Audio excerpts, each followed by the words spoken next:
ఏదైనా చెప్పిన తర్వాత వెంటనే వెళ్ళి వాళ్ళు సారీ చెప్తే అందరూ ఒప్పుకోరు. ఇలాంటి వాటికి నా అంతరాత్మ సపోర్ట్ చేయొచ్చు.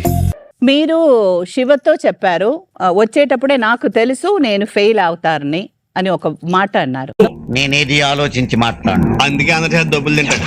అలా ఆయనప్పుడు మీరు ముందుగా చెప్పొచ్చు కదా Sreemukhi, I don't need Shiva అని చెప్పొచ్చు కదా. ఆ ముక్క నాకు ముందే చెప్పాలరా జఫా.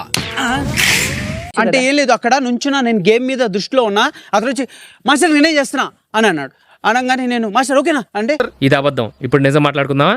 ఫస్ట్ ఐ ఆస్క్డ్ మాస్టర్ మీకు నేను మానిటర్గా ఓకేనా, తర్వాత ఆయన ఓకే అన్న తర్వాత మాస్టర్కి మానిటర్గా ఉంటున్నాను చెప్పాను. ఇప్పుడు ఎక్కడ కొట్టాలరా నిన్ను? కొట్టకుండా పనే మార్గం లేదా? యాక్చువల్ నేను వచ్చి నుంచోగా లెక్క పెట్టుకున్నాను నేను. అతను రాగానే మీకు ఏదో ఒక ఇంజస్టిస్ జరుగుతుందని అర్థమైంది. మరి అది చెప్పినప్పుడు మార్చేసుకోవచ్చు కదా. అంటే అది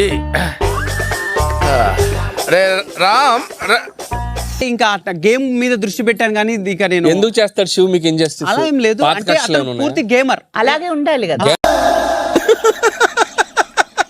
వేసేసాడు, బాగా వేసేసాడు. మొహమాట పడ్డారా మీరు? మళ్ళీ మొహమాటం అని అన్నారు. మొహమాట కాదు, ఇప్పుడు గేమ్ మీద దృష్టిలో దాని మీద ఎక్కువ వెళ్ళలేకపోయాను. అలా కవర్ చేసారా? సూపర్. కానీ ఒక్క విషయం గుర్తుంచుకోండి, ఒకవేళ ఆయన గేమ్ అనుకుని చేసినా కూడా 100% హీస్ రైట్. పొట్టోడికి దోలు తీరిపోయింది. బోర్డ్ గేమ్ వస్తుంది కదా, ఆ గేమ్ లో నాకు అనిపించినది అందరితో చెప్తున్నారు, అందరూ వెరీ సేఫ్ గేమ్ ఆడారు. అవును సార్, నేను అదే ఫీల్ అవుతున్నాను. అందరు ఏం అనుకుంటారంటే అన్ని 10-10-10 పెట్టుకుంటే వీఆర్ గుడ్ అని అందరూ అనుకుంటారు. నేను దీన్ని తీవ్రంగా ఖండిస్తున్నాను. Very very sorry. తన చేస్తాను కాబట్టి కాదు, రెస్పెక్ట్ లో మీరు 7 ఇచ్చారు కదా మాస్టర్. అవును. నీతో మిమ్మల్ని రెస్పెక్ట్ చేయదా? అట్లా కొద్ది మర్యాద పిలవరాదక్క. మర్యాద నీకా?